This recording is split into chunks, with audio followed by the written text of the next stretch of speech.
Ya, selamat sore semuanya. Kembali lagi bersama saya Dr. Bedi Bulur SHM Makes. Saat ini kita akan membahas mengenai beberapa perkembangan lanjutan dari beberapa case yang sedang saya pegang. Memang di sini saya pegang ada beberapa kasus ya, di antaranya saya pegang beberapa nasabah untuk kasus gagal bayar Indosuria ya. Kemudian saya juga pegang beberapa kasus gagal bayar untuk Vikasa ya, tentunya ada Wahana ya, kemudian Teguh dan sebagainya ya. Kemudian kita juga pegang Koperasi Sentosa ya, kemudian Wana Arta dan juga Kresna. Nah, di dalam hal ini tentu saya akan memberikan perkembangan dulu, terutama sekali mungkin di sini kita harus fight untuk masalah OSO ya, OSO atau mahkota ya.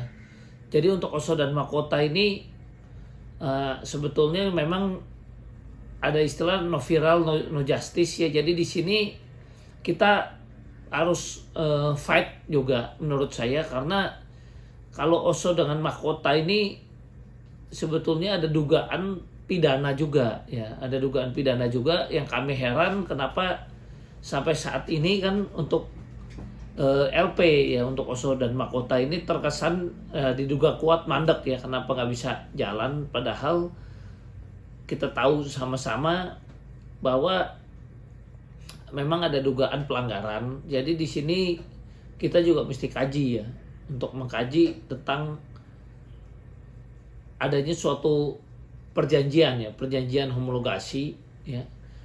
Perjanjian homologasi itu sebetulnya seharusnya kalau menurut saya itu dibuat dengan dasar itikat baik, kemudian juga tentunya tidak melanggar undang-undang dan wajar ya. Nah, di sini saya melihat untuk mahkota atau OSO ini jelas ada dugaan-dugaan pidana juga ya, ada dugaan-dugaan pidana yang sampai sekarang kasusnya memang nggak jalan ya. Entah kenapa kita juga aneh ya, seperti seolah-olah tenang-tenang saja, padahal kasus ini sudah berjalan tahunan dan ada dugaan gagal bayar dari yang dialami oleh para klien saya dan juga termasuk nasabah-nasabah lainnya, yang saat ini kita juga sudah melakukan berbagai upaya hukum, termasuk melakukan laporan pidana baik di Bandung maupun Jakarta ya. Dan kita juga sudah melakukan beberapa pelaporan. Nah, di sini untuk OSO dan mahkota ini tentu saya pikir perlu bantuan persatuan dari para lawyer lainnya untuk bersatu juga untuk fight ya, karena memang ada dugaan-dugaan juga dengan ya, mungkin kita tahu ya, ada salah satu yang saya sebut juga rekan sejawat yang saat ini sudah jadi tersangka dan sebentar lagi naik terdakwa ya. Nah, ini memang kita juga harus lihat juga ya, memang untuk saya mencermati untuk sebagai kuasa hukum itu memang kita di dalam menangani suatu perkara ini memang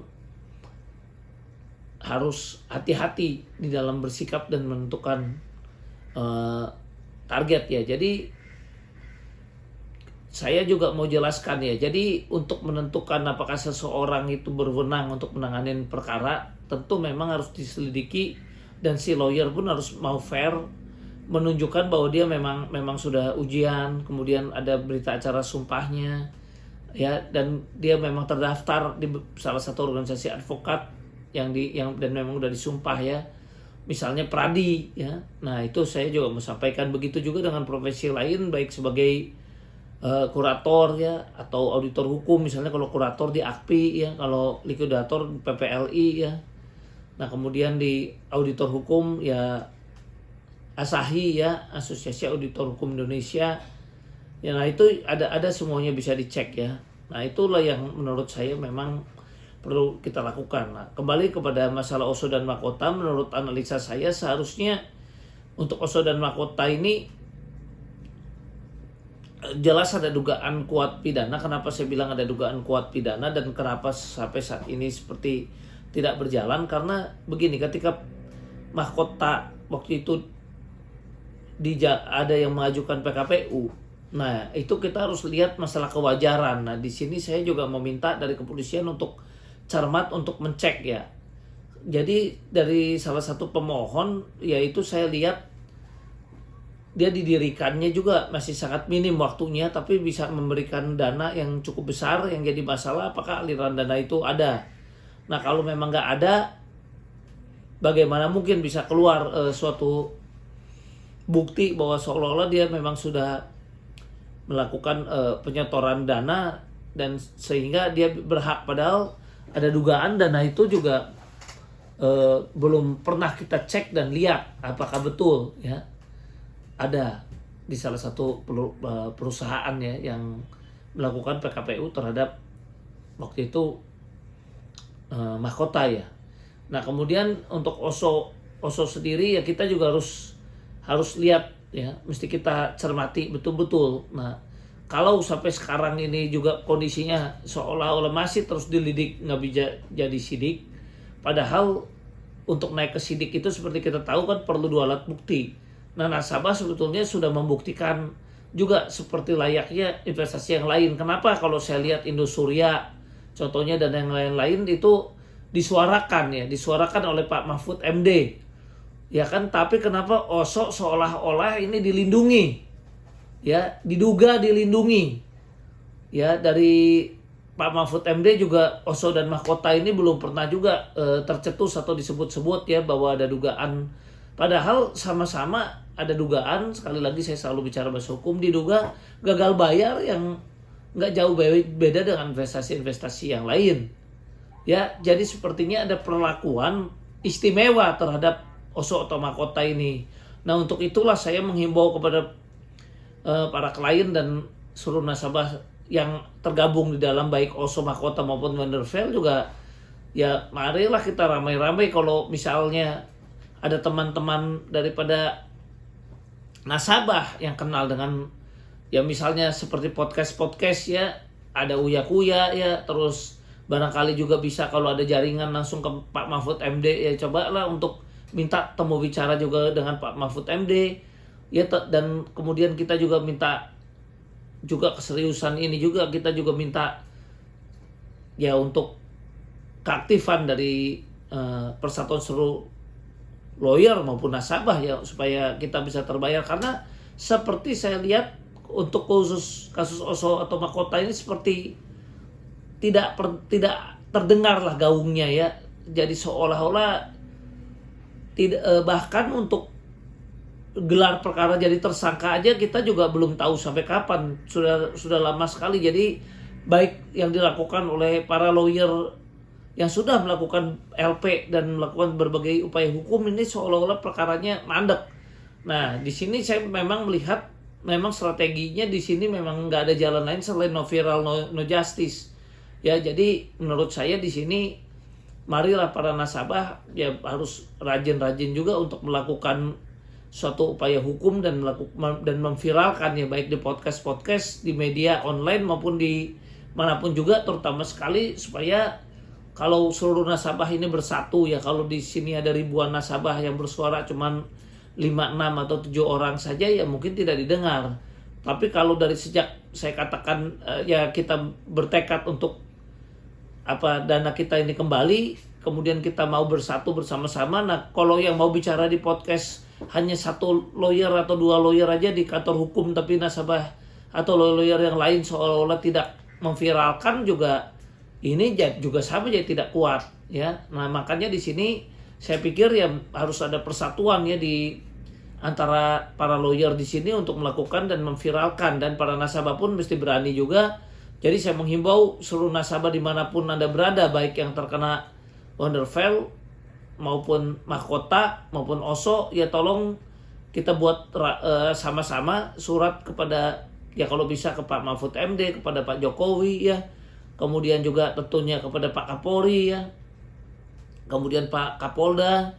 Dan menurut saya ini supaya merata juga ya, sebetulnya kalau di daerah-daerah ini juga punya istilahnya ada lawyer atau adanya dukungan ya, di mana ini bisa dilakukan pelaporan ya, menurut saya laporkanlah di daerah-daerah ya, baik di Polda, Polres ya. Jadi jangan terpusat di Mabes juga, karena kalau hanya terpusat di Mabes ini takutnya karena Mabes sibuk dan banyak kerjaan jadi tidak terperhatikan. Tapi kalau sekarang ini tingkat lingkupnya lebih kecil, tentu ini akan memudahkan juga untuk kalau toh mau ditarik di Mabes. Jadi sekali lagi saya juga mengimbau, janganlah semua perkara ini dikit-dikit oleh Mabes ditarik, habis itu mandek ya. Nah ini yang kita juga minta tidak terjadi seperti itu. Jadi yang harus dilakukan adalah supaya meringankan tugas Mabes, seharusnya Mabes juga mengerti ya. Jadi kita para nasabah supaya mempercepat jalannya proses Oso Mahkota ini,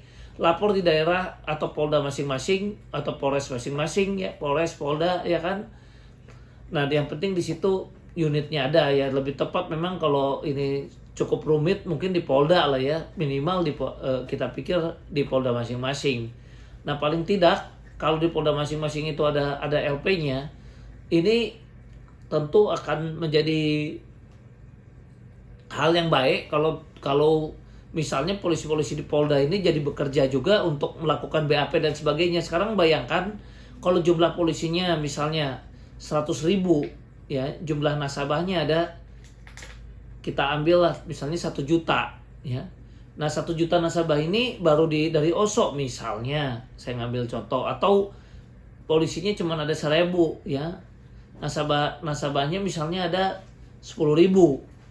Nah bagaimana bisa polisi menangani di Mabes untuk efektif menangani suatu perkara kalau misalnya yang lapor semua dugaan investasi gagal bayar ini banyak ya. Nah itu yang saya mau sampaikan. Makanya di sini tentu sebaiknya kalau di Polda sudah rampung, sudah di BAP semua, bahkan sudah pada digelar naik ke sidik ya kan. Nah ini menurut saya kalau toh mau ditarik diselidiki oleh Mabes pun ya, tapi kan sudah mateng ya, jadi tidak mulai lagi dari awal, akan mempercepat proses.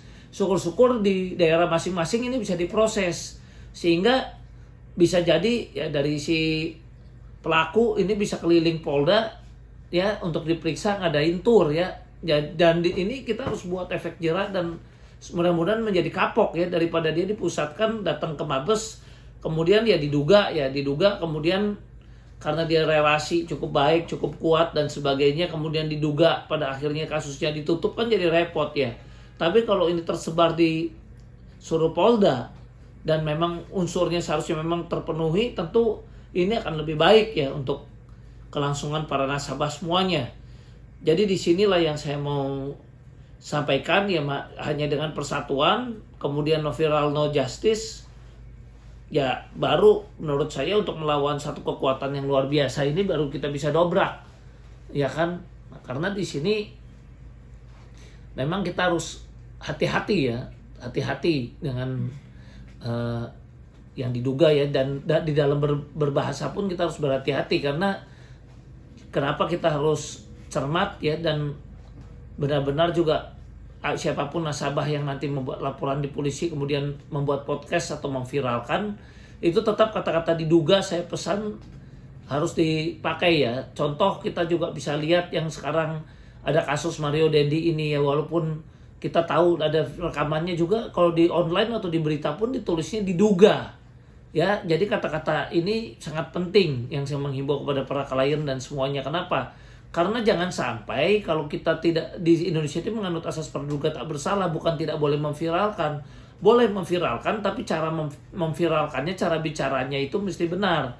Jangan sampai nanti ada dugaan laporan balik misalnya ITE atau dugaan pencemaran nama baik yang dari pihak lawan, atau digugat perdata ya, digugat perdata yang juga membahayakan. Artinya apa? Dengan walaupun kita bilang ada kata-kata diduga kuat dan sebagainya, itu juga udah membuat masyarakat mengerti bahwa itu sebetulnya bahasa hukum gitu ya. Jadi jangan sampai merasa waduh gara-gara ini mesti kita bicara dengan pada akhirnya ketika kita seolah-olah menyatakan sesuatu hal yang tidak hati-hati, akhirnya kita bisa dilapor balik. Yang tadinya kuasanya melaporkan atau menggugat, nanti malah kita bisa jadi kuasanya digugat ya, atau dilaporkan. Buat apa sekarang kita posisi udah kuat jadi harus kena kondisi yang lain, kan begitu. Makanya disinilah pentingnya menurut saya kita mesti hati-hati di dalam menyampaikan atau memilih suatu tata bahasa dan kata-kata ya. Ya demikian dari saya, sekali lagi tolong bantu ya, viralkanlah kasus Oso Mahkota ini baik di podcast manapun juga, di online manapun, karena hanya itu yang bisa kita lakukan menghadapi kekuatan yang saya pikir diduga kuat ini luar biasa ya. Jadi diduga kuat juga ini Oso dan Mahkota ini punya power itu juga dari banyak hal ya, mungkin kawan-kawan dan apanya diduga kuat, sangat kuat. Jadi kita juga mesti bersatu ya, kalau sendiri-sendiri saya pikir sulit. Demikian, terima kasih.